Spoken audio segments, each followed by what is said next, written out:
जितने भी द्रव्यमान हैं उन सभी के बीच में एक आकर्षण प्रकृति का बल होता है। तुम रहो चाहे ना रहो, हमें कोई फर्क नहीं पड़ता है, हम तो हमारी मस्ती में रहेंगे। सदिश को अदिश से भाग देते हैं तो हमें सदिश ही मिलेगा। पृथ्वी और इस द्रव्यमान के बीच में गुरुत्वाकर्षण का बल रहेगा। जी हाँ, बदलाव आएगा, भार कम होने लगेगा। भैया ये जितना ज्यादा होगा वैसे वैसे कम होने लगेगा ना। ये प्रारंभिक वेग यू कुछ इस तरीके से होना चाहिए कि ये गेंद इस गुरुत्वीय क्षेत्र को पार कर जाए। तो ये जिस वेग से इसमें गति कर रहा है इसको बोलते हैं कक्षीय वेग। हेलो बच्चों, क्या हाल चाल?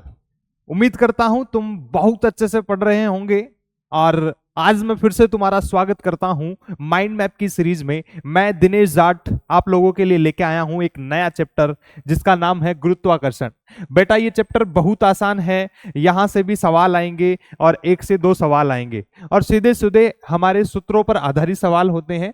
माइंड मैप के इस लेक्चर को अच्छे से एंजॉय कीजिए और यहाँ पर जितने भी फॉर्मूले, जितनी भी परिभाषाएं बताई जा रही है, जैसा कि माइंड मैप का उद्देश्य है हमारा कि हम तुम्हें सारे सूत्र बताना चाहते हैं, सारी परिभाषाएं बताना चाहते हैं एक जगह, ताकि तुम रैपिड रिवीजन कर सको एग्जाम से पहले, तुम्हारे टेस्ट से पहले, और फिर जाके एकदम से पेपर को फोड़ सको।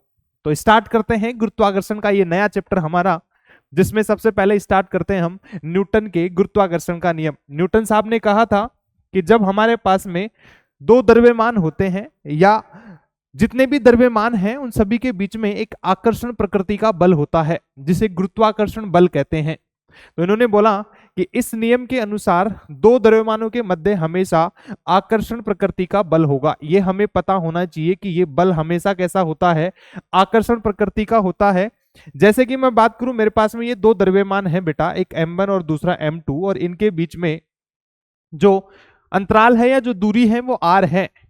तो ये जो आकर्षण है ये क्या कहता है कि ये जो m1 द्रव्यमान है इस m2 को अपनी तरफ खींचता है। ये जो m1 द्रव्यमान है बेटा जी इस m2 को अपनी तरफ खींचता है, और साथ के साथ ये m2 भी इतने ही बल से इस m1 को भी अपनी तरफ खींचने का काम करता है। तो यहां से बात करूं तो ये होता है 1 के ऊपर 2 के द्वारा लगाया गया बल, और ये होता है 2 के ऊपर 1 के द्वारा लगाया गया बल। कि इस द्रव्यमान 1 पर 2 ने कितना बल लगाया वो F12 है, और द्रव्यमान 2 के ऊपर 1 ने जो बल लगाया है वो क्या है, F21। बात समझ में आती है? एक्चुअली में अगर ये द्रव्यमान इसको खींच रहा है 2 को, तो ये 2 नंबर का द्रव्यमान भी 1 नंबर के द्रव्यमान को खींचता है, और यही एक दूसरे के बीच में आकर्षण होता है। तो ये जो बल होता है इनके बीच में बेटा जी, ये जो बल होता है ये समानुपाती होता है इन दोनों द्रव्यमानों के गुणन के, इन दोनों द्रव्यमानों के गुणन के, और व्युत्क्रमानुपाती होता है इनके बीच की दूरी के वर्ग के। अगर इनको मैं एक साथ करूंगा तो ये जो बल है F बराबर gm1 m2 बराबर r² होता है बेटा। और यहां से अगर मैं बात करूं तो एक्चुअली में ये जो बल है इसकी बात करें तो ये हमारे पास में इस बल का परिमाण है। अगर मैं देखूं तो ये जो दोनों बल हैं बेटा जी F12 और F21, अगर इनके परिमाणों की बात करूं तो ये बराबर हैं किसके, gm1 m2 बटा r² के। यहां पर ये जो g है ये गुरुत्वीय नियतांक है जिसका मान 6.67 गुणा 10⁻³ न्यूटन मीटर स्क्वायर बटा kg स्क्वायर है, और इसके साथ ही इसकी विमा ये दी गई है हमें। और बात करें तो ये जो बल होते हैं बेटा जी, इन बलों का मान, इनका जो परिमाण है वो एक ही जैसा होता है, लेकिन इनकी दिशा विपरीत होती है, और दिशा विपरीत होने के साथ साथ दोनों अलग अलग पिंडों पर कार्यरत रहते हैं। जब दोनों बल अलग अलग पिंडों पर कार्यरत हैं, परिमाण समान है और दिशा में विपरीत है, तो न्यूटन बाबा ने तीसरे नियम में कहा था कि ये क्रिया प्रतिक्रिया बनते हैं। जब 2 बल अलग अलग पिंडों पर हो, विपरीत दिशा में हो, परिमाण बराबर हो, तो न्यूटन बाबा ने कहा था ऐसे दोनों बल क्रिया प्रतिक्रिया बल कहलाते हैं। एक क्रिया है तो दूसरा उसकी प्रतिक्रिया है, कि अगर m1 ने इसको खींचा तो ये अगर क्रिया है तो ये प्रतिक्रिया है, और क्रिया प्रतिक्रिया इस नियम का पालन करता है बेटा जी, कि पहला बल दूसरे बल के बराबर है परिमाण में, लेकिन माइनस का चिन्ह क्या दिखाता है, विपरीत दिशा को बताता है। फिर आगे बात करें तो क्रिया प्रतिक्रिया बल है तो हमेशा युग्म में रहेंगे, कभी भी अकेले ये वाला बल संभव नहीं है। अगर ये बल लगेगा तो ये भी लगेगा, अगर एक आदमी दूसरे को खींच रहा है तो दूसरा भी पहले वाले को खींचेगा, कभी भी अकेला आदमी नहीं खींच सकता है। तो यहां पर यह बल हमेशा युग्म में पाया जाता है जो कि क्रिया प्रतिक्रिया का पालन करता है, वो हमने लिखा है वहां पर। फिर बात करें, यह सबसे कमजोर प्रकृति का बल होता है, ध्यान रखिएगा, बेसिक इंफॉर्मेशन है। और यह दो पिंडों को जोड़ने वाली रेखा के अनुदिश होता है। यह महत्वपूर्ण बिंदु है कि इस बल की जो दिशा है, यह हमेशा जिन पिंडों के बीच में लगता है ये बल, उन पिंडों को जोड़ने वाली जो एक रेखा है उसी के अनुदिश होते हैं। जैसे कि यहां पर ये दो पिंड दिए गए थे, ये वाली रेखा इनको जोड़ने का काम करती है, तो इन बलों की जो दिशा है इसके अनुदिश ही है। ऐसा नहीं होगा कि ये कुछ इस तरीके से घूम फिर के ऐसे पहुंचेंगे, ऐसा कभी नहीं हो सकता है। ये हमेशा इनको जोड़ने वाली रेखा के अनुदिश होता है। आगे अगर हम बात करें तो हमारे पास में, अच्छा ये बात करें तो ये संरक्षी बल होते हैं, बेसिक इंफॉर्मेशन याद रखिएगा। फिर आगे आता है अध्यारोपण का सिद्धांत। ये महत्वपूर्ण है, ध्यान से सुनिएगा बेटा जी।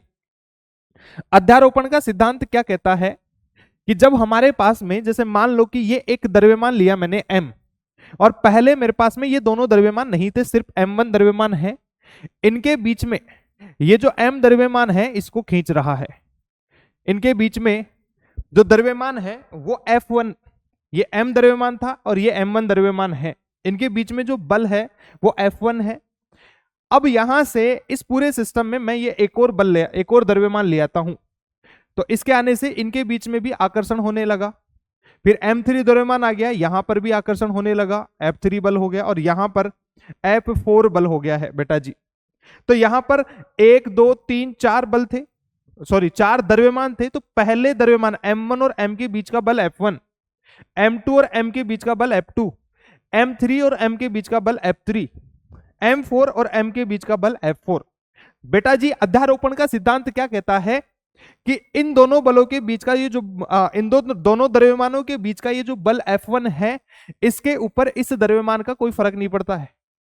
ये जो द्रव्यमान है इसके होने या ना होने से इस F1 पर कोई फर्क नहीं पड़ता है। भैया तुम रहो चाहे ना रहो, हमें कोई फर्क नहीं पड़ता है, हम तो हमारी मस्ती में रहेंगे, हम तो हमारी मौज में रहेंगे। बात समझ में आती है? तो इस बल F1 पर इस M2 द्रव्यमान के होने से कोई फर्क नहीं पड़ता है बाबा, ध्यान से सुनिएगा। और ऐसा ही इस F2 पर इन सभी द्रव्यमान के होने और ना होने से इस पर कोई फर्क नहीं पड़ता है। F3 पर भी इनके होने या ना होने से कोई फर्क नहीं पड़ता है। ये अपने आप में स्वतंत्र है, ये अपने आप में स्वतंत्र है। लेकिन ये जो द्रव्यमान है इसको पहले अकेला M1 खींच रहा था, अब M2 आ गया तो ये भी खींचने लग गया, ये M3 आ गया तो ये भी खींचने लग गया, और ये M4 आ गया तो ये भी खींचने लग गया। पहले M1 को, इस M द्रव्यमान को सिर्फ यही खींचने का काम करता था, अब 4 लोग मिलकर खींच रहे हैं, तो इसके ऊपर कुल बल बढ़ जाएगा। इसके ऊपर तो सिर्फ F1, इसके ऊपर सिर्फ F2, इसके ऊपर सिर्फ F3, इसके ऊपर सिर्फ F4। लेकिन अगर यहां से इसकी बात करूंगा ना बेटा जी, तो ध्यान से सुनिएगा, इसको 4 लोग खींच रहे हैं, तो इसके ऊपर लगने वाला जो कुल बल है, जो नेट बल है, वो हो जाएगा इन सब का सदिश योग, F1 सदिश प्लस F2 सदिश प्लस F3 सदिश प्लस F4 सदिश। मतलब किसी द्रव्यमान के ऊपर अगर मेरे को कुल गुरुत्वीय बल निकालना है तो उसके ऊपर लगने वाले सभी बलों का मेरे को क्या करना है, सदिश योग करना है। सभी बलों का क्या करने का है दोस्त, सदिश योग करना है। जैसे कि एक एग्जांपल मैं ले लेता हूं कि मान लो कि मेरे को एक द्रव्यमान दिया गया है यहां पर, दूसरा द्रव्यमान दिया गया यहां पर, तीसरा द्रव्यमान दिया गया यहां पर, ये M, ये भी M, ये भी M, इनके बीच की ये जो दूरी मान लेता हूं मैं, ये A के बराबर है और ये भी A के बराबर है।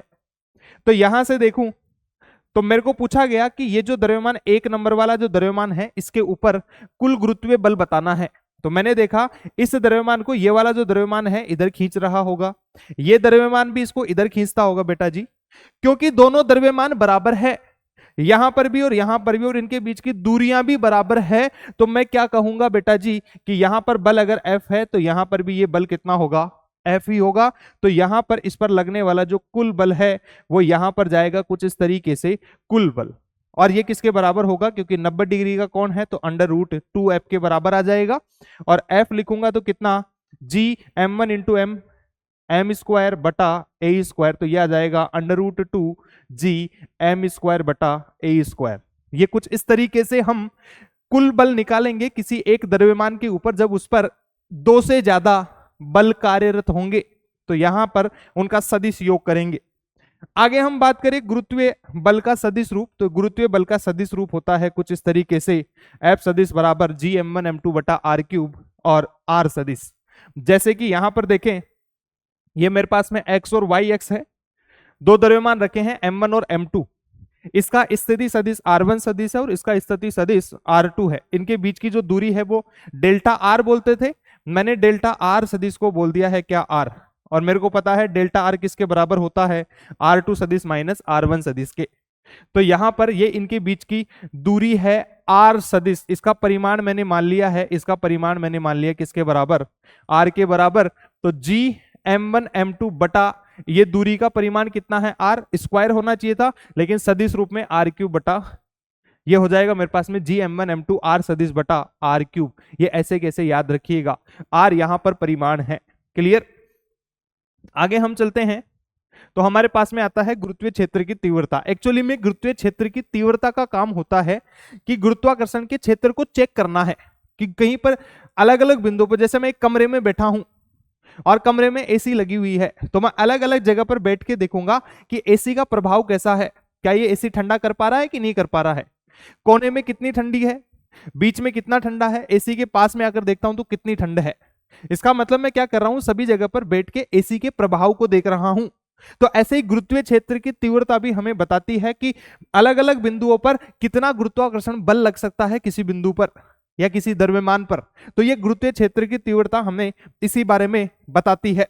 तो ध्यान से सुनिएगा, गुरुत्वीय क्षेत्र की तीव्रता या गुरुत्वीय क्षेत्र की बात करें तो ये क्या होता है, किसी द्रव्यमान के चारों ओर वह काल्पनिक क्षेत्र जहां तक उसका गुरुत्वीय प्रभाव महसूस किया जा सकता है, गुरुत्वीय क्षेत्र कहलाता है। ध्यान से सुनिएगा बेटा जी, बहुत अच्छी सी परिभाषा यहां पर लिखी है कि मेरे पास में मान लो कि ये एक द्रव्यमान है, इसके चारों तरफ कुछ इस तरीके से इसका गुरुत्वीय क्षेत्रफल होता है। ये चारों तरफ क्या है, इसका गुरुत्वीय क्षेत्रफल है। ये काल्पनिक मैंने क्षेत्र बनाया है। तो इसने बोला है कि किसी द्रव्यमान के चारों ओर वह काल्पनिक क्षेत्र जहां तक उसका गुरुत्वीय प्रभाव महसूस किया जा सकता है, गुरुत्वीय क्षेत्र कहलाता है। इसके चारों तरफ वो काल्पनिक क्षेत्र जहां पर मेरे को अगर इस क्षेत्र में घुस जाऊं तो मेरे को तुरंत ऐसे लगे कि मेरे ऊपर गुरुत्वाकर्षण बल लगा है, तो वो इसका गुरुत्वीय क्षेत्र है। वो उसका क्या है बाबा, गुरुत्वीय क्षेत्र है। तो आगे देखिएगा, तो यहां से मैं बात करूं कि मेरे को अगर चेक करना है कि गुरुत्वीय क्षेत्र कितना है, तो मैं क्या करूंगा, उस द्रव्यमान के क्षेत्र में घुसूंगा। भाई कोई डॉन है, अगर उस डॉन की डॉनगिरी के बारे में जानना है कि ये कितना खूंखार डॉन है, कितना घातक डॉन है, तो क्या करना पड़ेगा, हमें उसके क्षेत्र में घुसना पड़ेगा। उसके क्षेत्र में घुसे और तुरंत पता लग जाएगा कि ये भाई साहब डॉन बहुत भयंकर है, तुरंत निकलो यहां से वरना लपेटे जाएंगे। यही होता है। तो यहां पर हमारे लिए गुंडा है ये द्रव्यमान, ये इसका क्षेत्र है। तो यहां पर मैंने एक परीक्षण मास, ये एक द्रव्यमान लिया है मैंने, जिसको मैंने बोल दिया है परीक्षण द्रव्यमान। इसको मैंने भेजा अंदर, भैया जाइए चेक करके आइए यहां पर कितना क्षेत्र है। तो इसने चेक किया, तो ये जो चेक करके मेरे को बताता है, तो जो गुरुत्वीय क्षेत्र बताता है, उस गुरुत्वीय क्षेत्र को हम गुरुत्वीय तीव्रता के रूप में मापते हैं। किसके रूप में मापते हैं, गुरुत्वीय तीव्रता के रूप में मापते हैं, जिसको मैं IG लिखूंगा। जिसको क्या लिखूंगा, IG लिखूंगा। ये जो IG है ये होता है परीक्षण द्रव्यमान पर लगा बल बटा परीक्षण द्रव्यमान, परीक्षण द्रव्यमान पर लगने वाला बल बटा परीक्षण द्रव्यमान, जिसको मैं आगे हल कर दूंगा। तो मेरे को बेटा जी ये जो गुरुत्वीय क्षेत्र तीव्रता है या गुरुत्वीय क्षेत्र है, ये मिलता है -GM बटा R स्क्वायर। यहां पर मेरे लिए इस माइनस का सिर्फ और सिर्फ एक ही काम है, वो काम ये है कि ये माइनस चिन्ह मेरे को बताता है कि ये हमेशा ही आकर्षित करता है। माइनस का चिन्ह हमें क्या बताता है, आकर्षण को बताता है। किसको बताता है, आकर्षण को। बाकी हम सवाल जब सोल्व करेंगे तो धनात्मक ही काम में लेंगे, GM बटा R क्यूब। और जब अपन ग्राफ बना रहे होंगे तब भी अपने को माइनस के चिन्ह को मानना पड़ेगा और फिर अपन ग्राफ बनाएंगे, देखेंगे अभी थोड़ी देर में।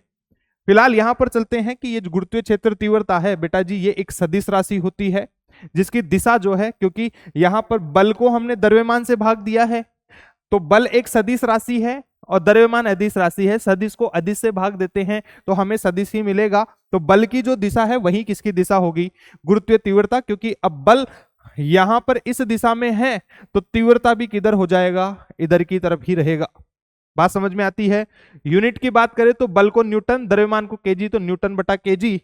और फॉर अर्थ अगर पृथ्वी की बात करें हम स्पेशली, तो बेटा जी हमारे लिए, अच्छा ये जो न्यूटन बटा मीटर है, न्यूटन बटा मीटर, इसको हम मीटर प्रति सेकंड स्क्वायर भी बोल सकते हैं, जो कि हमें बता रहा है कि ये तो त्वरण है, ये तो त्वरण है। तो पृथ्वी के लिए स्पेशली बात करूंगा तो गुरुत्वीय त्वरण क्या होता है जी, जो कि बराबर है किसके, 9.8 मीटर पर सेकंड स्क्वायर के, जो कि हम पहले पढ़ चुके हैं। आगे हम चलते हैं बेटा जी।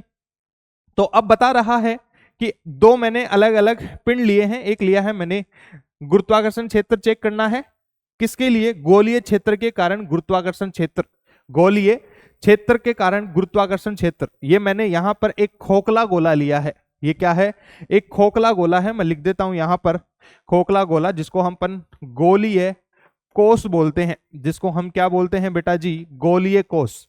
अगर बात करोगे गोलीय कोष के लिए कि इसका गुरुत्वीय क्षेत्र कितना हो सकता है, मैंने एक खोखला गोला लिया जिसका द्रव्यमान कितना m और इसकी त्रिज्या r। तो इसकी तीव्रता अगर चेक करनी है, इसकी गुरुत्वीय बल की तीव्रता को अगर चेक करने का है, तो मैं यहां पर क्या करूंगा, तीन अलग अलग जगह बैठ के देखूंगा। सबसे पहले मैं बैठ जाता हूं गोले से कहीं दूर ए बिंदु पर, फिर दोबारा मैं बैठूंगा गोले की सतह पर, और फिर मैं गोले के अंदर घुस जाऊंगा बिंदु सी पर, और इन तीनों बिंदुओं पर मैं 1 बाई 1 करके देखता हूं कि कहां पर कितनी तीव्रता हो सकती है। तो गोले के अंदर अगर मैं बात करूं तो गोले के ये त्रिज्या r है, अंदर रहूंगा तो भाई इसकी हकीकत में जो त्रिज्या है गोले की r उससे कम त्रिज्या रहेगी, अंदर रहूंगा तो भैया ये हो गया है छोटा r बिंदु सी पर। तो r क्या है, इस बड़े r से छोटा है, इसलिए यहां पर बोलूंगा।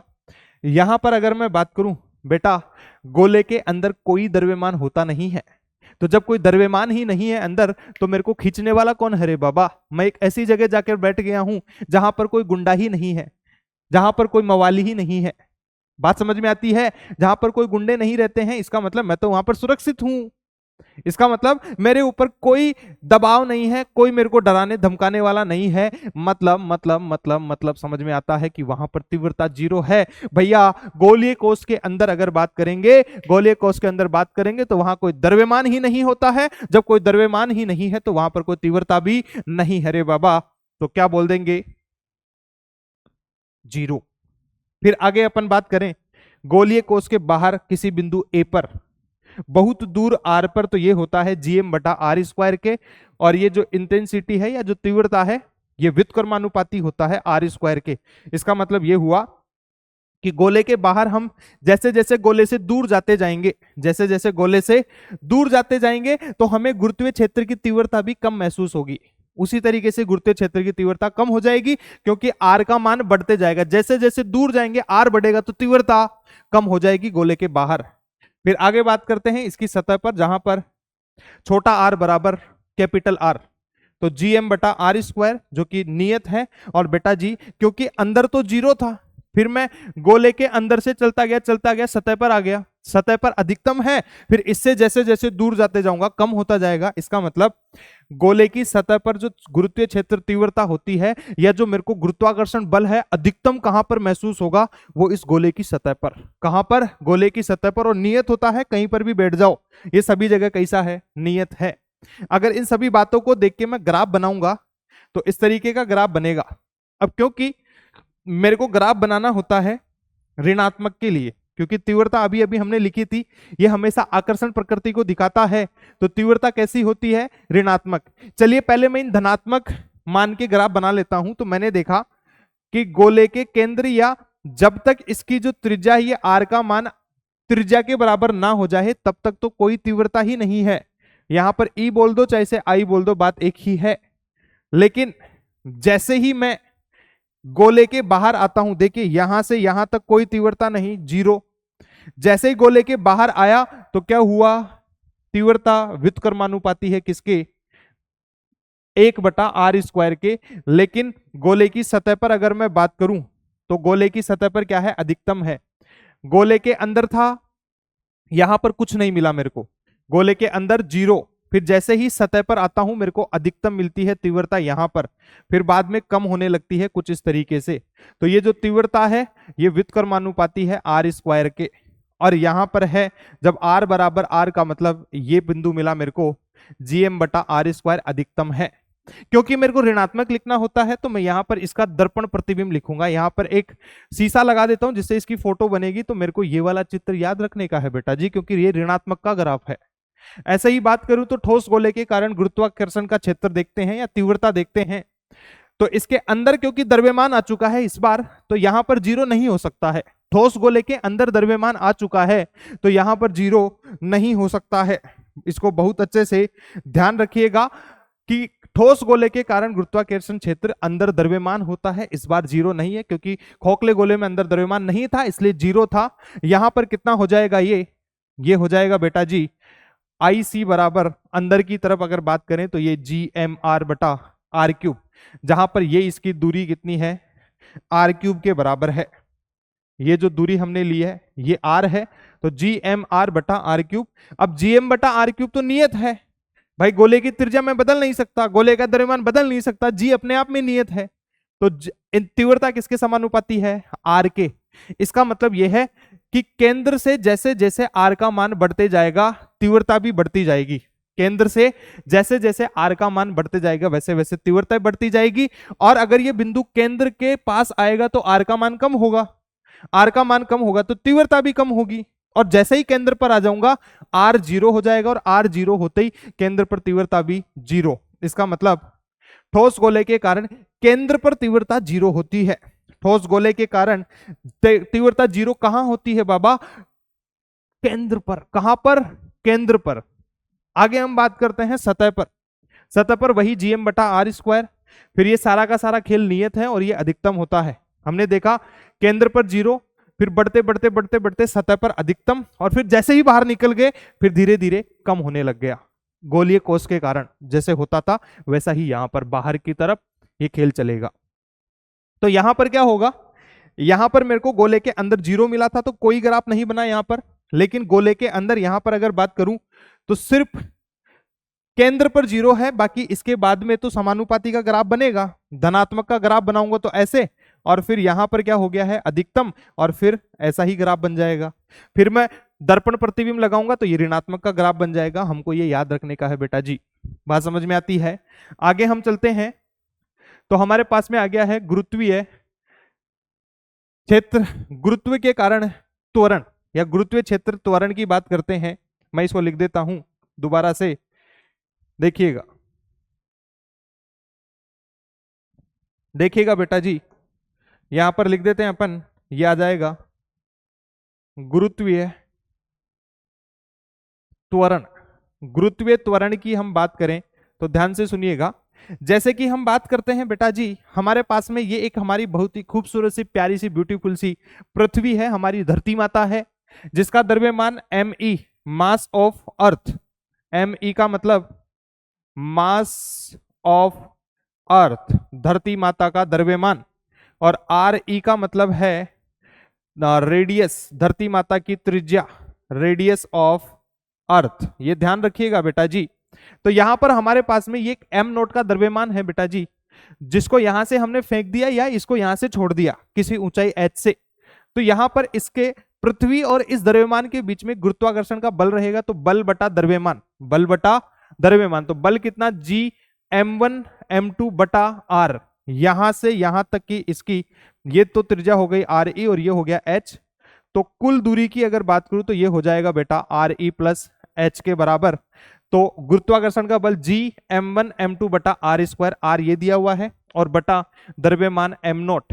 तो m नोट से m नोट यहां पर खत्म हो जाएगा और हमारे पास में बच गया GME RE प्लस h का होल स्क्वायर। और अगर मैं बात करूं ये h का मान बहुत छोटा हो जाए RE से, तो लगभग ये जो RE प्लस h है, ये जो RE प्लस h है ये बराबर हो जाता है RE के, पृथ्वी की त्रिज्या के बराबर। तो हमारे पास में ये जो गुरुत्वीय त्वरण आता है बेटा जी, ये आ जाता है GME बाई RE स्क्वायर। और अगर मैं बात करूं, पृथ्वी की त्रिज्या होती है 6400 किलोमीटर, द्रव्यमान होता है 6 × 10 की घात 24 किलोग्राम, और जी का मान अगर ये सारी बातें पुट कर दूं, जी का मान पुट कर दूं, द्रव्यमान पृथ्वी का यहां पर रख दूं और त्रिज्या पृथ्वी की यहां पर रख दूं, इसको सोल्व करूंगा तो मेरे को ये जो गुरुत्वीय त्वरण है इसका मान 9.8 मीटर पर सेकंड स्क्वायर मिलेगा। जो हम काइनेमेटिक्स में, जो हम सरल रेखा में गति, जो हम प्रोजेक्टाइल मोशन पढ़ते थे, प्रक्षेप गति पढ़ते थे, वहां पर जो 9.8 काम में लिए थे बेटा जी, वो यहीं से आया था, वो यहीं से आया था। जो 9.8 मीटर पर सेकंड स्क्वायर होता है गुरुत्वीय त्वरण, वो यहां से आया था, याद कर लीजिएगा। आगे हम बात करें कि चांद के ऊपर त्वरण कितना होता होगा, गुरुत्वीय त्वरण, तो ये पृथ्वी के त्वरण का 1/6 होता है। कितना होता है? पृथ्वी के त्वरण का 1/6। याद रखना, पृथ्वी के बाद में हमारे पास में सबसे नजदीक है तो वो चांद है, और चांद की चर्चाएं दरअसल होती रहती है, क्योंकि भारत माता ने, हमारे भारत देश ने एक बहुत बड़ा सा कीर्तिमान स्थापित किया था। वो कीर्तिमान क्या था? भारत ने एक मून मिशन चालू किया था, चंद्रयान 3 बनाया था, जिसको चांद की सतह पर सफलतापूर्वक हमने लैंडिंग करवाई थी। तो चांद के बारे में पूछा जा सकता है। चांद का जो गुरुत्वीय त्वरण है वो पृथ्वी के गुरुत्वीय त्वरण का 1/6 होता है। फिर बात करें कि अगर मान लो कि यहां पर गुरुत्वीय त्वरण में कुछ त्रुटियां हो जाएं इसके मापन में, और ये अगर 5% से कम मिलता है, तो ध्यान से सुनिएगा, इसको हमने जी बोल दिया है, और अगर द्रव्यमान कांस्टेंट हो जाए तो डेल्टा जी, इसी को हम क्या बोलते हैं? जीबी बोलते हैं, 9.8। तो डेल्टा जी बाई जी, जी और एम तो कांस्टेंट है, इनको बाहर फेंक दो, और ये क्या हो जाएगा? 2 डेल्टा आर बटा आर। ये याद रख लेना, अगर 5% से कम त्रुटि हो तो हम यही फॉर्मूला लगाएंगे। कब? जब द्रव्यमान क्या हो? नियत हो। फिर आगे बात करें कि गुरुत्वीय क्षेत्र घनत्व के पदों में, ये होता है गुरुत्वीय क्षेत्र घनत्व के पदों में। बात समझ में आती है? गुरुत्वीय क्षेत्र कह लो, क्योंकि गुरुत्वीय क्षेत्र को ही हमने यहां पर बोल दिया कि ऐसा ही क्या था, जो गुरुत्वाकर्षण तीव्रता थी उसी को हम गुरुत्वीय त्वरण के बराबर बोल दिए हैं। तो ये जो जो तीव्रता है वही क्या है? त्वरण भी है। तो यहां पर अगर बात करें तो ये घनत्व के पदों में कितना हो जाएगा? 4/3 पाई रो जी आर, जहां पर रो है हमारे पास में घनत्व, रो क्या रहेगा? घनत्व। तो यहां से अगर बात करें, अगर घनत्व नियत हो जाएगा तो ये सारी बातें खत्म, तो ये डेल्टा आर बटा आर के बराबर आ जाएगा। आगे हम बात करते हैं गुरुत्वीय त्वरण को प्रभावित करने वाले कारक। वो कौन कौन से कारक हैं जो इस गुरुत्वीय त्वरण को प्रभावित कर सकते हैं? तो सबसे पहले बात करूं ऊंचाई। सबसे पहले क्या है? ऊंचाई की। भाई साहब, कि मैं पृथ्वी की सतह से धीरे धीरे ऊपर जाने लग गया, पृथ्वी की सतह से धीरे धीरे ऊपर जाने लग गया, तो गुरुत्वीय त्वरण पर क्या फर्क पड़ता होगा? तो ध्यान से देखिएगा, जैसे कि मान लो कि हमारे पास में ये एक धरती माता है, अगर यहां से किसी ऊंचाई h पर पहुंच गए, यहां पर सतह पर, तो गुरुत्वीय त्वरण किसके बराबर होता है? g के बराबर। और यहां मान लेता हूं मैं गुरुत्वीय त्वरण किसके बराबर है? g डैश के बराबर है। तो यहां पर जो g डैश है बेटा जी, वो बराबर होता है किसके? g बटा 1 प्लस h बटा आर ई का होल स्क्वायर। गुरुत्वीय त्वरण धीरे धीरे कम होने लगता है, जैसे जैसे पृथ्वी की सतह से ऊपर जाते जाएंगे गुरुत्वीय त्वरण क्या होता जाएगा? कम होता जाएगा, क्योंकि पृथ्वी क्या है हमारे लिए? एक ठोस गोला। पृथ्वी क्या है? एक ठोस गोला है, और ठोस गोले में हमने सीखा था कि जैसे जैसे ठोस गोले में बाहर जितना दूर जाते जाएंगे वैसे वैसे उसकी तीव्रता कम होते जाएगी, और तीव्रता कम होने का मतलब गुरुत्वीय त्वरण भी तो कम होगा ना बाबा। तो यहां पर ऐसा ही बोला है कि जैसे जैसे किसी ऊंचाई पर चलते जाएंगे यहां पर इस गुरुत्वीय त्वरण का मान कम होता जाएगा, और किसी ऊंचाई h पर ये जो मान है g डैश, ये बराबर हो जाता है g बटा 1 plus h by R E के होल स्क्वायर के बराबर। और ये फॉर्मूला हमें सिर्फ और सिर्फ एक ही स्थिति में लागू करना है, और ये एक ही स्थिति में लागू होता है। कब? जब ये h, ये जो ऊंचाई है, ये 320 किलोमीटर से ज्यादा हो, या ये इसमें होने वाला जो बदलाव है वो 5% से ज्यादा हो। ऊंचाई में होने वाला बदलाव 5% से ज्यादा हो। फिर इसके बाद में यदि अगर 320 किलोमीटर से कम हुआ तो ये हो जाएगा g डैश बटा g 2h बटा आर ई। ये याद करने का है, और यही फॉर्मूला हमें अप्लाई करने का है। आगे मैं बात करूं गहराई कि इस बार मैं ऊंचाई पर ना जाके, ये तो हो गया सतह पर तो g, और किसी d गहराई पर चला गया तो यहां पर है g डैश। तो ध्यान से देखिएगा, गहराई पर ये जो डी गहराई पर गया तो जी 1 माइनस डी बटा आर ई। और फिर से मेरे को याद आता है ठोस गोले में जैसे जैसे अंदर जाते जाऊंगा, केंद्र की तरफ जाते जाऊंगा, तो क्या तीव्रता कम हो रही थी? ऐसा ही यहां पर पृथ्वी के लिए भी होगा कि पृथ्वी भी एक ठोस गोला है, और जैसे जैसे हम केंद्र की तरफ जाएंगे वैसे वैसे वैसे वैसे हमारे लिए ये जो गुरुत्वीय त्वरण है इसका मान कम होता जाएगा बाबा, याद रखिएगा। और अगर परिवर्तन की बात करें तो हमारे पास में जी डैश बटा जी बराबर डी बटा आर ई हो जाएगा। मैं अगर फ्रैक्शनल बदलाव की बात करूं तो डेल्टा जी बटा जी, और यहां पर डेल्टा जी बटा जी आ जाएगा। बात समझ में आती है? फिर घूर्णन की वजह से कि अगर पृथ्वी का घूर्णन हो जाए है ओमेगा, ओमेगा यहां पर हमारे पास में है कोणीय वेग। ओमेगा हमारे पास में क्या है बाबा? कोणीय वेग। तो कोणीय वेग बराबर अगर पृथ्वी का घूर्णन वेग ओमेगा है, तो जब नॉर्मल घूर्णन था तो जी हमारे पास में और बाद में ओमेगा हो गया, तो ये कितना आ चुका है? जी डैश बराबर G minus omega square R square cos square lambda. यहां पर लेमडा है अक्षांश कोण। लेमडा क्या है? अक्षांश कोण है। और यदि लेमडा का मान 0 के बराबर, यदि लेमडा का मान 0 के बराबर अक्षांश कोण की बात करें तो ये कुछ इस तरीके से हमारे पास में, जैसे ये कोण हो गया लेमडा, और लेमडा का मान 0 हो गया, तो ये जो रेखा होती है ये होती है भूमध्य रेखा। भूमध्य रेखा पर लेमडा 0, तो कोस 0 कितना होता है भैया? 1 के बराबर, 1 का स्क्वायर 1। तो जी एट इक्वेटर या भूमध्य रेखा पर ये जी माइनस ओमेगा स्क्वायर आर के बराबर होता है। फिर हम बात करें ध्रुव, ये होते हैं पोल, ये होते हैं ध्रुव, नॉर्थ पोल साउथ पोल। बात समझ में आती है? तो ध्रुव की बात करें पोल, यहां पर लेमडा का मान 90 डिग्री हो जाता है और कोस 90 कितना होता है? 0। ये वाला भाग खत्म हो जाएगा, जी डैश बराबर जी। इसका मतलब कि मान लो कि अगर हम बात कर रहे हैं, सवाल आ जाए कि किसी वस्तु का जो भार है वो अगर ध्रुवों पर तोला जाए तो क्या उसमें बदलाव आ सकता है क्या? ध्रुवों पर कभी भार बदलेगा ही नहीं, क्योंकि ध्रुवों पर हमेशा जी रहता है, घूर्णन कितना ही हो, पृथ्वी कितनी तेजी से घूमने लगे, लेकिन ध्रुवों पर किसी वस्तु का भार नहीं बदल सकता है, क्योंकि ये तो हमेशा ही जी के बराबर होता है। लेकिन अगर ओमेगा बदलेगा तो क्या भूमध्य रेखा पर बदलाव आएगा? जी हां, बदलाव आएगा, भार कम होने लगेगा भैया। ये जितना ज्यादा होगा वैसे वैसे कम होने लगेगा ना। तो पृथ्वी का घुमाव जितना ज्यादा वैसे वैसे भूमध्य रेखा पर गुरुत्वीय त्वरण का मान भी कम होता जाएगा, और भार जो कि mg के बराबर होता है वो भी कम होने लगेगा। आगे हम बात करते हैं गुरुत्वाकर्षण का विभव। गुरुत्वाकर्षण का जो विभव होता है किसी बिंदु द्रव्यमान के कारण किसी दूरी पर, ये होता है v बराबर जी एम बटा आर। जैसे मान लो कि हमारे पास में ये एक द्रव्यमान था m, और यहां से r दूरी पर मेरे को यहां पर एक द्रव्यमान रखा है m नॉट, तो इस पर गुरुत्वीय विभव कितना हो जाएगा? वो होता है माइनस जी एम बटा आर के बराबर होता है। यहां पर m वो द्रव्यमान है जिसकी वजह से विभव निकाल रहे हैं, तो विभव किसका निकाल रहे थे? m का, तो माइनस जी एम बटा आर। फिर गोलीय कोष के कारण गुरुत्वाकर्षण विभव, गोलीय कोष की वजह से बात करें तो वही हमारे पास में खोखला गोला, हमने बिंदु लेकर देखे, ये A, सतह पर B और फिर अंदर की तरफ C।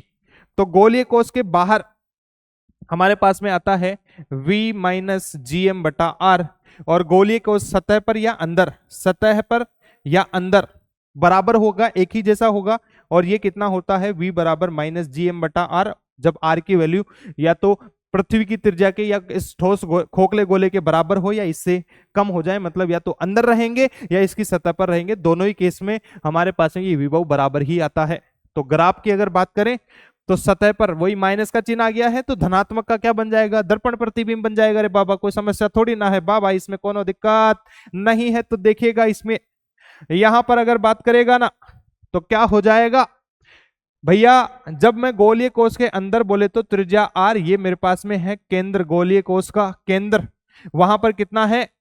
ये आ गया है मेरे पास में माइनस जी एम बटा आर, और ये लगातार नियत रहेगा कब तक? जब तक आर बराबर ना हो जाए किसके? आर के, और फिर उसके बाद में ये कम होने लग जाएगा। क्लियर बात? इस तरीके से ये ध्यान रखने का है। फिर बात करें ठोस गोले के कारण विभव, ठोस गोले के कारण विभव की बात करें तो ठोस गोले के अंदर तो हो जाएगा V बराबर माइनस जी एम बटा आर, सॉरी ठोस गोले के बाहर तो कितना आ जाएगा? V बराबर माइनस जी एम बटा आर, और फिर जो कि यहां पर बता रहा है कि V व्युत्क्रमानुपाती है किसके? R के, मतलब बाहर जाते जाएंगे तो कम होते जाएगा, और सतह पर ये हो जाएगा इतना। और यहाँ पर इंपॉर्टेंट हमारे लिए है कि गोले के अंदर, ये देखिए बेटा यहाँ पर विभव की बात करूं तो ये सारी चीजें ऐसे कैसे परिणाम पूछे जाते हैं। ये परिणाम याद रखिएगा कि ये मेरे पास में एक ठोस गोला है, जिसमें अगर मैं यहां पर बात करूं कि मेरे पास में ये बिंदु है अंदर की तरफ, जो यहां पर आर त्रिज्या है और इस गोले की त्रिज्या आर है, तो इस बिंदु के ऊपर विभव कितना होगा, वो जो विभव है ये है -GM 3R² माइनस R² बटा 2R³। और यहां पर ये R कब, जब त्रिज्या से छोटा हो जाए, मतलब अंदर की बात है। क्लियर। और ये ग्राफ हो जाएगा ऐसे कैसे। ये ऐसे कैसे परिणाम पूछे जाते हैं बाबा, ऐसे कैसे याद रखो इनको, इनमें कुछ ज्ञान नहीं लगाना है ज्यादा, अपनी तरफ से कोई ज्ञान मत लगाओ, कोई दिमाग मत लगाओ, सीधे सीधे याद करते जाओ। ठीक है, आगे चलते हैं हम। तो एक पतली वलय की वजह से बात करें तो इसको भी याद कर लो, पूछा जा सकता है, एक परिणाम है, याद रखिएगा, पूछा जा सकता है। फिर बात करते हैं गुरुत्वीय स्थितिज ऊर्जा। गुरुत्वीय स्थितिज ऊर्जा क्या होती है, यह होता है कि अनंत से किसी द्रव्यमान को, बहुत दूर से किसी द्रव्यमान को गुरुत्वीय क्षेत्र के किसी बिंदु पर लाकर रख दें। ये गुरुत्वीय क्षेत्र था, किसी बिंदु पर लाकर रख दिया है मैंने इस द्रव्यमान को। तो इसमें जो किया गया कार्य है, अनंत से गुरुत्वीय क्षेत्र के किसी बिंदु पर अगर द्रव्यमान को लेकर आना है, तो कार्य जो किया गया वो स्थितिज ऊर्जा के रूप में संचित हो जाता है। और जो ये स्थितिज ऊर्जा आती है, ये आती है जी द्रव्यमान m स्मॉल m बटा आर के बराबर। और ये माइनस आ गया है, माइनस का चिन्ह अपने को फिर से वही दिखाता है, बाउंडेड क्षेत्र है। क्लियर बात, याद रखिएगा बेटा जी। फिर हम बात करें कि कुछ इस तरीके से कि ये हमारे पास में पृथ्वी है, ठीक है, ये हमारे पास में हमारी धरती माता है। बोला गया है पृथ्वी की सतह से किसी द्रव्यमान m को h ऊंचाई तक पहुंचाने में किया गया कार्य, कि ये मेरे पास में पृथ्वी है, इसकी सतह से मैं एक द्रव्यमान लेता हूं, ये एक द्रव्यमान है छोटा सा, जिसको मैंने बोल दिया है m0। अगर छोटा m ले लेते हैं, इसको मैं h ऊंचाई पर पहुंचाना चाहता हूं यहां से, ये पृथ्वी की त्रिज्या है RE। तो इसको यहां से सतह से इस बिंदु H पर, ऊंचाई H पर पहुंचाने में कितना कार्य करना पड़ेगा, तो ये जो कार्य होता है ये आता है W बराबर mgh बटा 1 प्लस h बटा RE। और फिर से वही h अगर बहुत कम हो जाए RE से, तो ये टर्म जो होती है ये लगभग नगण्य हो जाती है और एक ही बच जाता है, तो कितना आ जाता है mgh। और जो हम वर्क पावर एनर्जी कार्य शक्ति ऊर्जा में जो हमने mgh पढ़ा था, वो यहीं से आया था बेटा, कि जब ये जो ऊंचाई है, ये जो ऊंचाई है पृथ्वी की त्रिज्या में के मुकाबले बहुत कम हो जाए, इसका मतलब कुछ छोटी छोटी ऊंचाइयों पर ही हम बात करें, 10 मीटर, 50 मीटर, 500 मीटर, यही ऊंचाइयों पर तो हम बात करते हैं। बात समझ में आती है। तो ये किसके बराबर आता है, mgh के बराबर आता है। आगे हम बात करें कि यदि इसी ऊंचाई से, यदि यहां पर ये, चलो दोबारा से बना लेते हैं हम, ये पृथ्वी है जिसकी त्रिज्या RE के बराबर है बेटा जी, और यहां पर किसी ऊंचाई h से ये जो गेंद है, इसको यहां पर m द्रव्यमान की गेंद है, इसको छोड़ दिया गया, तो यहां पहुंचते पहुंचते इसका वेग कितना होगा। पृथ्वी की सतह से किसी ऊंचाई h से एक द्रव्यमान को गिराने पर पृथ्वी की सतह पर प्राप्त वेग किसके बराबर होगा। तो ये जो वेग v है बेटा, ये बराबर होता है √2gh बटा 1 प्लस h बटा RE के। फिर से अगर ये h बहुत कम हो जाए RE से, ये पार्ट नगण्य हो जाता है और ये √2gh के बराबर आता है, जो हम ऑलरेडी पढ़े हुए थे। हम भाई पृथ्वी की त्रिज्या के मुकाबले 6400 किलोमीटर पृथ्वी की त्रिज्या है, उसके मुकाबले तो हम सिर्फ 10 मीटर 20 मीटर ये बातें कर रहे हैं, तो बहुत कम है ना। तो इसलिए वो हमें क्या मिल रहा था, √2gh मिलता था, अन्यथा वो आंसर कितना होता है, √2gh बटा 1 प्लस h बटा RE होता है। बात समझ में आती है। तो आगे हम बात करें पलायन वेग। पलायन वेग का मतलब क्या होता है कि जैसे मान लो कि हमारे पास में ये हमारी धरती माता है, ये हमारी धरती माता है और ये धरती माता का गुरुत्वीय क्षेत्र है।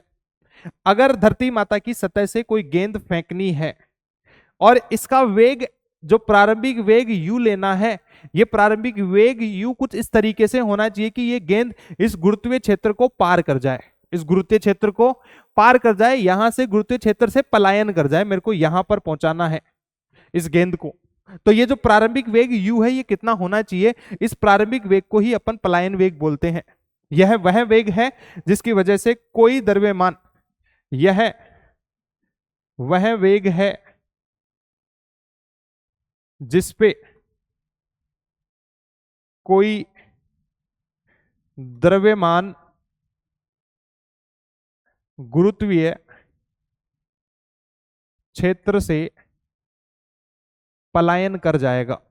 गुरुत्वीय क्षेत्र से पलायन कर जाएगा। पलायन मतलब गुरुत्वीय क्षेत्र से बाहर निकल जाएगा। बात समझ में आती है? तो ये जो पलायन वेग है, ये जो प्रारंभिक वेग हमने दिया है, ये होता है वेलोसिटी ऑफ एस्केप। इसको बोलते हैं एस्केप वेलोसिटी। Escape velocity. तो वी एस्केप अंडर रूट 2 बटा आर ई के बराबर, और ये वी एस्केप बराबर होता है अंडर रूट 2 क्योंकि यहां से अगर मैं बात करूं एस्केप वेलोसिटी बराबर आ गया है किसके? Under root 2 by R E के। मेरे को पता है जी बराबर क्या होता है? By R E square.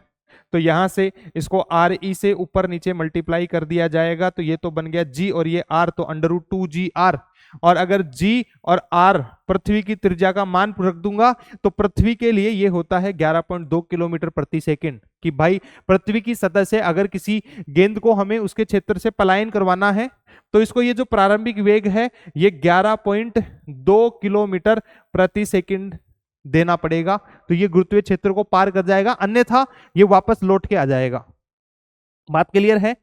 और यदि द्रव्यमान नियत हो जाए तो ये व्युत्क्रमानुपाती होता है अंडर रूट आर ई के, और घनत्व के पदों में अगर मैं पलायन वेग की बात करूं तो ये होता है आर बराबर एस्केप वेलोसिटी बराबर R under root 8 pi rho g by 3। Clear बात? आगे हम बात करें तो हमारे पास में आते हैं केपलर चाचा। केपलर का नियम। केपलर ने क्या कहा था? केपलर ने 3 अलग अलग नियम बताए थे कि जो फर्स्ट नियम है ये है कि इसे बोलते हैं कक्षाओं का नियम। इसे बोलते हैं कक्षाओं का नियम। और इसने बोला कि उपग्रह का पथ दीर्घवृत्तीय होता है। कि जैसे मान लो कि ये मेरे पास में कोई उपग्रह है या कोई ग्रह है, इसका जो पथ होता है ये होता है कैसा?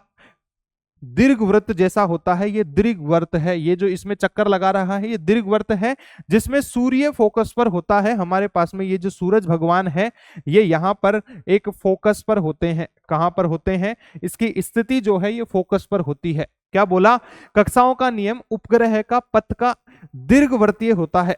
ये उपग्रह के जो पथ होते हैं या जो ग्रह जिस रास्ते पर गति कर रहे होते हैं ये दीर्घवृत्ताकार होते हैं, दीर्घवृत्तीय होते हैं, जिसमें इसका एक फोकस यहां होता है, एक फोकस यहां होता है, और इनमें से किसी भी एक फोकस पर सूर्य भगवान विद्यमान होते हैं। यही होता है केपलर का पहला नियम। जहां से आगे बात करें सेकंड नियम, जिसको बोलते हैं क्षेत्रफल वेग का नियम। कि ये जो दूसरा नियम होता है ये क्षेत्रफल वेग का नियम होता है। इसके अनुसार क्या होता है कि यहां पर इसका जो कि इकाई समय में, जैसे मान लो कि ये हमारे पास में ये कोई ग्रह है जो यहां से चलकर यहां पहुंच जाता है किसी समय में, यहां से चलकर यहां पहुंच गया है किसी समय में। क्लियर बात? तो इसने ये जो एरिया कवर किया है ये एरिया है ए के बराबर, और यहां से यहां तक इसका जो समय था वो है dt।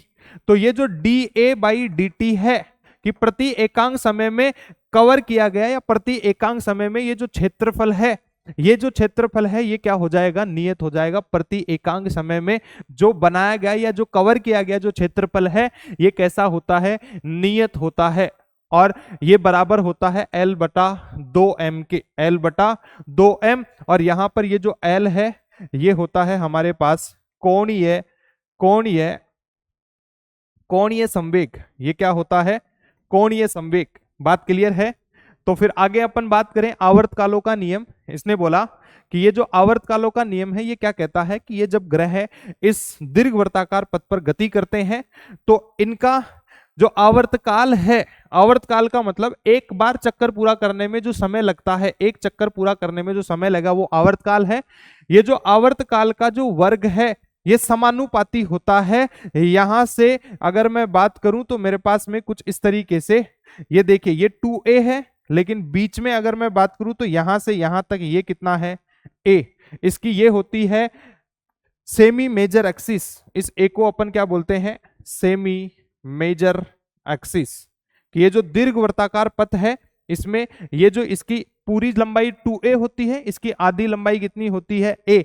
तो ये जो t स्क्वायर समानुपाती होता है वो a स्क्वायर के, या मैं कह सकता हूं कि भैया मेरे को पता है कि ये जो a है यहां पर, यहां से यहां तक की अगर मैं बात करूं तो ये जो दूरी है, अगर मान लो कि ये जो ग्रह है धीरे धीरे गति करता करता यहां पहुंच जाता है, तो सूर्य से ये इसकी अधिकतम दूरी है, सूर्य से ये अधिकतम दूरी है, और ये गति करते करते यहां पहुंच गया तो ये मेरे पास में इसकी न्यूनतम दूरी है।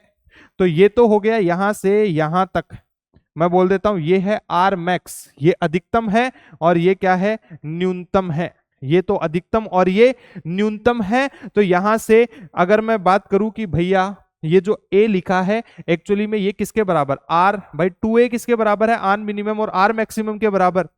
2a बराबर r minimum plus r maximum, मेरे को तो क्या चाहिए a, तो r minimum plus R maximum, इसको भाग दे दो किससे, 2 से, तो एक ही जगह मैंने ये रख दिया है और ये क्यूब था और समानुपाती, इसको हम माध्य त्रिज्या भी कहते हैं, इसको हम माध्य त्रिज्या भी कहते हैं, इसके क्यूब के बराबर है।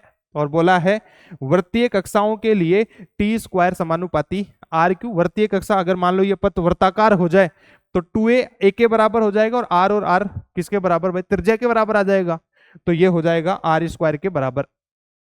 फिर दूसरी बात करें तो ये जो हमने जो दूसरा नियम बोला था क्षेत्रफल वेग का नियम, तो यहां से देखिएगा जब ये अधिकतम दूरी पर है यहां पर इसका मैं वेग मान लेता हूं v1, और जब ये न्यूनतम दूरी पर है यहां पर वेग मान लेता हूं v2। तो जब सूर्य से ये जो उपग्रह है या जो ग्रह है जब अधिकतम दूरी पर होते हैं तो इनका ये जो वेग होता है ये न्यूनतम होता है, ये जो वेग है ये कैसा होता है, न्यूनतम। जब त्रिज्या r मैक्सिमम है इसका मतलब ये न्यूनतम है, और जब त्रिज्या मिनिमम है तो ये जो वेग है ये क्या होता है, ये जो वेग होता है ये होता है अधिकतम, ये क्या होता है, अधिकतम होता है। और यहां से मेरे को देखने को मिल रहा है कि द्रव्यमान तो नियत रहेगा, इसका मतलब संवेग भी संरक्षित रहेगा। संवेग कैसा रहेगा, संरक्षित रहेगा। बात क्लियर है, इसका मतलब m तो खत्म हो जाएगा यहां से, द्रव्यमान भी सेम ही रहेगा, इसका मतलब मैं बोल दूंगा v max divided by v minimum, ये बराबर होता है r मिनिमम बटा r मैक्सिमम के। व्युत्क्रमानुपाती की बात करेंगे हम, क्लियर बात, तो ये बात हमको ध्यान में रखने का है। फिर आगे हम बात करें तो हमारे पास में उपग्रहों की गति की बात करें, सैटेलाइट की बात कर रहे हैं। जैसे कि मान लो कि हमारे पास में, मैं पृथ्वी की बात करता हूं सबसे पहले, कि मेरे पास में ये पृथ्वी हमारी धरती माता है और यहां पर ये कोई कक्ष है, ये कोई कक्ष है दीर्घवृत्ताकार, और इसमें बात करें तो बेटा जी यहां पर एक सैटेलाइट है, ये एक सैटेलाइट है, सैटेलाइट बोले तो उपग्रह है, क्लियर बात।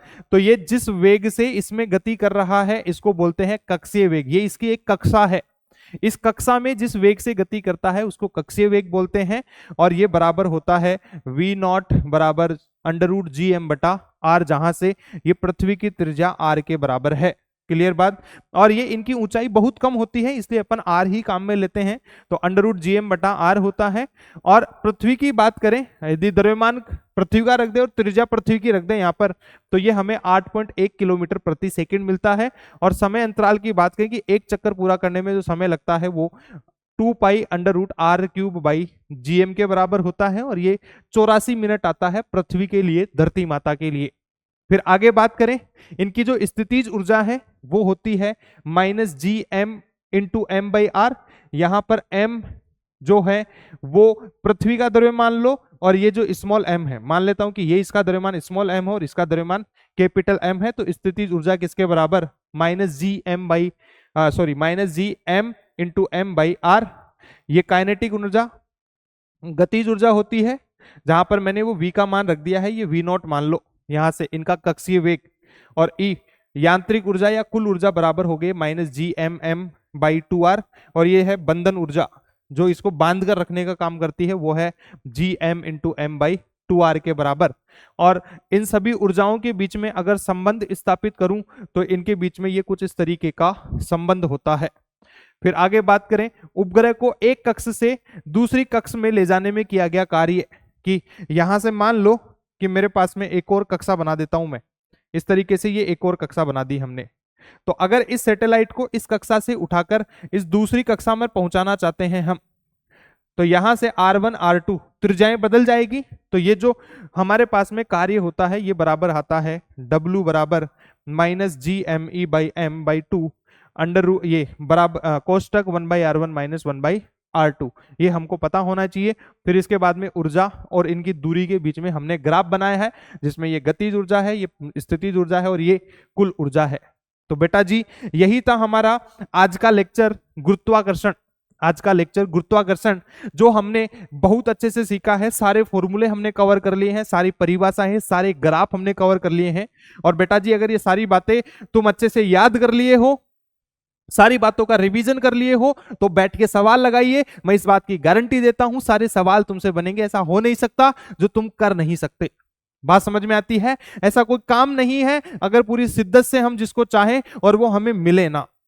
वो कहते हैं ना कि अगर किसी काम को या किसी को हम बहुत पूरी शिद्दत से चाहते हैं तो पूरी कायनात उस काम को मिलाने के लिए जुट जाती है और हम अपने लक्ष्य को प्राप्त करते हैं। तो मिलते हैं बेटा अगली क्लास में। Wish you all the very best. जय हिंद, जय भारत।